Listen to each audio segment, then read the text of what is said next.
सुधा जी के बारे में भी हमने सुना है। सुधा जी, आपने जेआरडी टाटा साहब को कुछ चिट्ठी लिखी थी, कुछ आपने शायद उनसे कंप्लेंट किया था किसी, वो क्या किस्सा था Sudha ji? I think we are all famous for writing letters. Asking Pride of India. 1974 में हम बेंगलुरु में टाटा इंस्टीट्यूट में एमटेक कर रही थी। मेरे क्लास में मैं अकेली लड़की थी। मैं बी किया था 1972 में। उस साल भी यूनिवर्सिटी में मैं अकेली लड़की थी, सब बॉयज। ओके। और मुझे अमेरिका में स्कॉलरशिप मिला था पीएचडी करने के लिए। एक दिन मैं हॉस्टल को आ रही थी और एक चिट्ठी एक नोटिस बोर्ड पे था, Telco Pune Jamshedpur is inviting young bright engineers with a good salary training, लेकिन बाद में lady students need not apply. 2 line था। आपके एडवर्टाइजमेंट में होता है ना, cigarette is injurious to health, छोटे लेटर में ऐसा था। मुझे बहुत गुस्सा आ गया और वो 23 इयर्स की थी। गुस्सा उस समय ज्यादा आता है, अब आजकल नहीं। और पढ़ने के बाद मैं हॉस्टल गई और एक पोस्ट कार्ड लिया और उस पे ऊपर लिखा, sir JRD Tata, because JRD Tata हमारे इंस्टीट्यूट को एवरी ईयर आते थे टाटा का बर्थडे मनाने के लिए 15 मार्च को। अच्छा। मैं बहुत दूर से उनको देखती थी। हम तो स्टूडेंट्स थे और मिडिल क्लास फैमिली बैकग्राउंड था, ऐसे बड़े बड़े लोगों को नजदीक जाके बोलने का हिम्मत नहीं था। और वो बहुत हैंडसम थे। बहुत ग्रीक स्टैचू ऐसे होते थे। और मैं आके चिट्ठी उनको लिखा कि sir mister JRD Tata, when country was not independent that time your group started chemicals, locomotive and iron and steel industry, and you are always ahead of time. And समाज में महिला और पुरुष दोनों 50-50% होते हैं, और महिला को आप चांस नहीं दिया तो you are cutting the services of woman, that means your country will not progress. And कभी महिलाओं को एजुकेशन नहीं है, कभी उनको जॉब को अपॉर्चुनिटी नहीं है, तो ऐसा कंट्री और ऐसा समाज कभी ऊपर नहीं आता है। और ये मिस्टेक है आपका कंपनी का। ऐसे हम लिख दिया और उनका एड्रेस मुझे मालूम नहीं था। हम हुबली के हैं, इंटरनेट नहीं उन दिनों में। हमने ऐसा सोचा कौन नहीं लिखा है lady students need not apply, Telco company ना। ओके, जेआरडी टाटा टेल्को बॉम्बे, इतना ही मैं एड्रेस लिखा के पोस्ट कार्ड पोस्ट किया। हमने ऐसा ही लिख दिया। जेआरडी टाटा तो अनभिषिक्त सम्राट थे ना, उनको पोस्ट कार्ड मिला।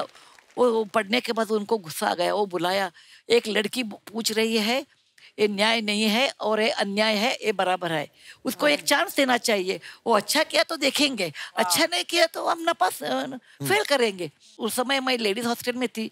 उस समय लेडीज हॉस्टल में टेलीफोन नहीं होता था, क्योंकि बॉयज से हम फोन करते हैं। वो सोचते थे बिना टेलीफोन भी पत्र लिख सकते हैं ना। एनीवे, हमें टेलीग्राम आ गया, please attend Telco's final interview at Pune at our expense, first class train ticket. Pune और बेंगलुरु में प्लेन नहीं था उस दिन में। ये 1974 साल है, कितने 50 साल हो गया ना। और मेरे सहेली थे, वो सब पीएचडी करते थे, सब मुझे बता दिया चले आप जाइए, पुणे में साड़ी बहुत सस्ता मिलता है, 30 रुपए को साड़ी मिलता है। हम सब 30 रुपए दिए और एक साड़ी मुफ्त में आपको देते हैं हम, चले जाइए। हम पुणे आ गए, इंटरव्यू अटेंड किया और मैं technically I was very very good, so I could reply all the technical question. अच्छा। Then I asked them, why are you not taking women? They said, बेटा please understand, you may be very good engineer, लेकिन हमारा plant, एक plant है जमशेदपुर में है और एक प्लांट है पुणे में है। अभी तक एक लड़की भी हमारा शॉप फ्लोर में नहीं है। वो शिफ्ट में काम होता है, सुबह 6, दोपहर में 2 बजे, और वो मर्दों के साथ काम करना होता है और आप अकेले होते हैं। इसीलिए हम बोलते हैं आप R&D नहीं तो PhD में आप बराबर काम कर सकते हैं। हमने बताया, मेरे नाना जी इतिहास के टीचर थे। He told for 10,000 steps journey there is always one step to start. Yes. इसीलिए हमने बोला आप ऐसे बोलते थे, ये जग में कभी भी लड़कियां काम नहीं कर सकते हैं, आगे नहीं कर सकते हैं, क्योंकि one or other day they have to come and you should start that. Then I got the job. Wow. I got the job. बाद में हम हमारे घर लौट गए I was very friendly with my father. I told my father, देखो हमने एक पत्र लिखा है, पोस्ट कार्ड, ऐसा जॉब मिला. हमारे पिताजी ने हमको पूछा कि आप जॉब लेते हैं क्या? हमने बताया नहीं, हम नहीं लेते, मैं अमेरिका जा रही हूँ PhD करने के लिए. और पिताजी ने पूछा then why did you write a letter? हमने ऐसे उनको दिखाने के लिए, ladies will not keep quiet, लड़कियां भी होशियार है, ये दिखाने के लिए हमने लिखा है. Thank you. लेकिन मेरे पिताजी ने बोला ये गलत है, ये गलत है. When you open the cupboard and you ask for equality, you must take up the job. Otherwise, you should not talk. बहुत अच्छा एक सलाह दिया हमारे पिताजी ने कि you should walk the talk in your life. What you talk, you should walk. What you walk, you should talk. अभी आप मुझे देखते हैं, आपको क्या, मैं कभी भी झूठ नहीं बोलती हूँ. छोटा झूठ बोलती हूँ, अभी खाना खा के आई, ऐसा बोल सकते हैं, लेकिन झूठ नहीं बोलती हूँ. आपको क्या, मुझे when you look at me, what you see, you get that. That's awesome. There is nothing at my back. What you get, what you see, both are same. तो मेरे पिताजी ने बताया, आप क्या बोलते हैं वो अच्छा नहीं है. Then it was those days, no, it is not my life. हमको मेरा कमरा चाहिए, मेरा स्पेस चाहिए, ऐसा नहीं था. हमने 2-3 दिन सोच लिया. बाद में मेरा एडमिशन लेटर मैंने पढ़ दिया और I took up the job of Telco, the first lady engineer in the house of Tata. Wow. कितनी इंस्पायरिंग है सुधा जी की स्टोरी. तो मैम जब आप सारे बॉयज थे कॉलेज में, आप अकेली स्टूडेंट, है ना, स्टाफ भी सारा मेल स्टाफ, वो कितना मुश्किल था आपके लिए? बहुत मुश्किल था. 1968 में मैं इंजीनियरिंग ज्वाइन किया और मेरे क्लास में 149 boys are the only girl. In the university there was 599 boys are the only girl. Oh my God. And there was no toilet because हमारे कॉलेज में ऐसा ये सोच दिया, लेडीज नहीं आते, लेडीज टॉयलेट किसके लिए चाहिए, वेस्ट हो जाता है. Then? और हमने ज्वाइन किया. ज्वाइन के बाद वो उनको लगा अरे 2-3 महीने रहती है, बाद में छोड़ के जाती है, इसीलिए टॉयलेट नहीं बनाया. हमारे प्रोफेसर को ऐसा लगा अरे ये लड़की क्या करती है इंजीनियरिंग, ये मर्दों का काम है. और उस जमाने में 1968 सालों में ऐसा हिंदी फिल्म चलता था हमारे इंडिया में, 100 साल पहले मुझे तुमसे प्यार था, आज भी है कल भी रहेगा, ऐसा सॉन्ग. नहीं तो तू ही मेरी देवता, ऐसा सॉन्ग. नहीं तो मांग के साथ तुम्हारा मांग लिया संसार, ऐसे गाने प्रचलित थे.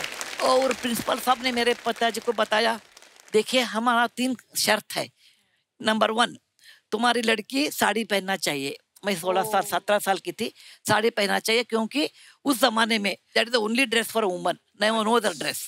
दूसरा है she should not go to canteen because boys will be there, she should not eat in canteen.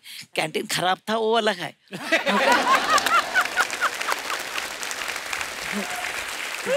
तीसरा कंडीशन था आपकी बेटी किसी बॉय के साथ बात नहीं करना. अरे बॉयज ही ना मुझे साथ बात नहीं करते थे, वो डरते थे. अच्छा. ओके. लेकिन वो बहुत मुश्किल था. हमने मन कर दिया कि नहीं, I will do this engineering. Let there not be any toilet. I will walk home in case I have to use the restroom. I will not talk to boys. It doesn't matter. But I will do my work very well. मैंने एक दिन भी छुट्टी नहीं लिया. और मेरे पिताजी को इतना मुश्किल हुआ, लोग बोलते थे डॉक्टर साहब आपके भेजा में क्या है, आपको 3 लड़कियां हैं, ये लड़की को ये टीनेज में है, उनको मालूम ये ऊपर खाली होता है, अभी वो इंजीनियरिंग करती, बोलती है आप नहीं डालना उसको, इंजीनियरिंग नहीं कर सीखना अवकाश नहीं देना उनको, क्योंकि वो लड़की इंजीनियर हुआ तो कौन शादी करेगा उसको. अरे उनको मालूम नहीं था तुंगभद्रा रिवर के उस पार हमारे साजन थे.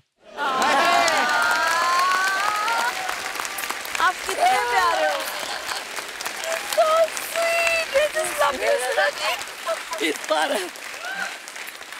इस पार साजन, उस पार साजन. तो इसीलिए किसके मन में नहीं था, हमारे सब पिताजी के सब लोग गाली देते थे, लड़की इंजीनियर होती है, असंभव, ऐसा संस्कृत में बोलते हैं ना, असंभव, असाध्य, परंपरा नहीं है ऐसा कुछ. लेकिन मैंने किया. पहले सेमेस्टर में मुझे फर्स्ट रैंक मिला. बाद में मुझे लगा क्या बात है, अरे इधर कितने पुरुष लोग हैं, including you, you should excuse me, women are smarter than men. इसमें कोई शक नहीं है. क्या बात है यार, वाह. बराबर है ना, women are always smart.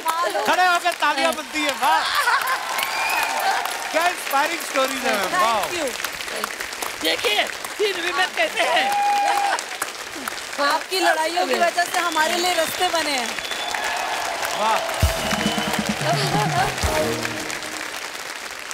और सेकंड सेमेस्टर में वो सब मेरे क्लासमेट्स आके बोलते थे, सुधा जी मुझे आपका नोट्स देना, सिविल इंजीनियर में सर्वे का ड्राइंग देना। मैं उनके ऊपर तरस खाती थी और देती थी।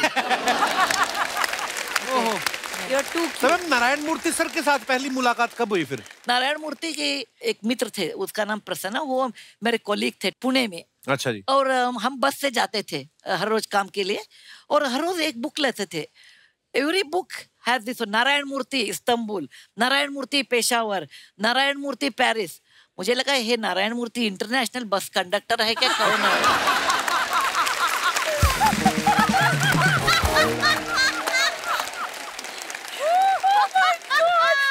ऐसा लगता है क्या? नहीं, हर रोज इनका डेस्टिनेशन अलग है। उन्हें हमने पूछा ये नारायण मूर्ति कौन है? वो बता दिया मेरा दोस्त है, वो पेरिस में 3 साल थे, अभी हिच हाइकिंग करके इंडिया आ गए। पेरिस टू पुणे ही took almost 6 months hitch hiking. और वो बता दिया वो भी कन्नड़ा बोलते हैं हमारे जैसे। अच्छा जी। और एक बार मिलने को चाहते हैं। मुझे लगा एकदम फिल्म हीरो के जैसे हैंडसम और बोल्ड, नारायण मूर्ति डैशिंग, इंटरनेशनल बस कंडक्टर आते हैं। When he open the door, मुझे लगा ये कौन है आदमी, छोटा बच्चा।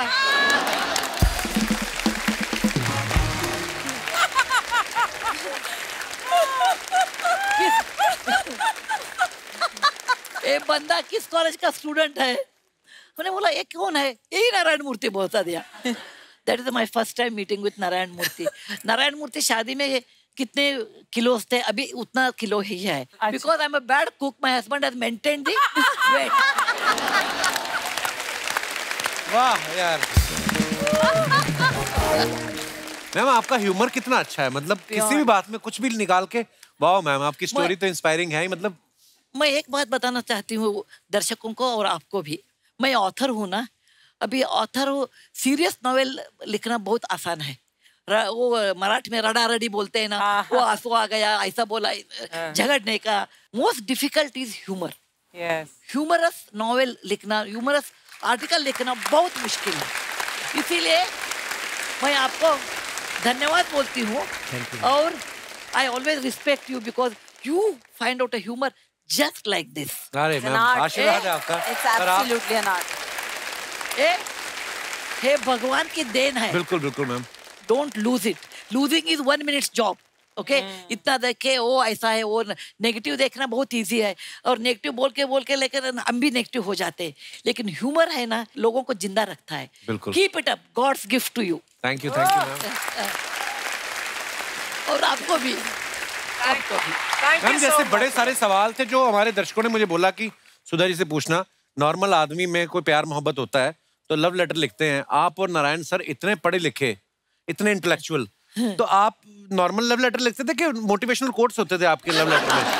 नहीं, मैं और नारायण मूर्ति अलग किस्म के लोग हैं। नारायण मूर्ति कभी हंसते ही नहीं, बहुत सीरियस होते हैं और इंट्रोवर्ट है, ज्यादा बोलते नहीं। अच्छा जी। हर रोज 4-5 सेंटेंस। अरे नारायण मूर्ति जी है क्या है, आप इतना बोलते ही नहीं। वो बोलते हैं मेरा और तुम्हारा दोनों तुम बोलते हैं। अभी मेरा कुछ भी रखा है बोलने के लिए। ओके। एक बार उनको बिजनेसमैन ऑफ द ईयर ऐसा अवार्ड मिला, और वो फोटोग्राफर आ गए फोटो शूट के लिए। क्या वो नारायण मूर्ति डजंट स्माइल है, मतलब नारायण मूर्ति को स्माइल करो। मैंने बोला मेरे शादी होके 45 इयर्स हो गए, अभी तक मैं सक्सेसफुल नहीं हूँ, अभी कुछ ट्राई करेंगे। और वो बहुत गंभीर होते हैं। अच्छा। और हम तो हंसी मजाक के लोग हैं। हम तो कभी भी हंसी मजाक मुझे बहुत पसंद है। मुझे सीरियसनेस एक होता ही नहीं। आप बेस्ट हो मैम। इसीलिए उन्होंने पूछा आप कैसे शादी किया, कैसे प्यार किया? हमने बता दिया बहुत इजी है, physics principle, opposite poles attract each other.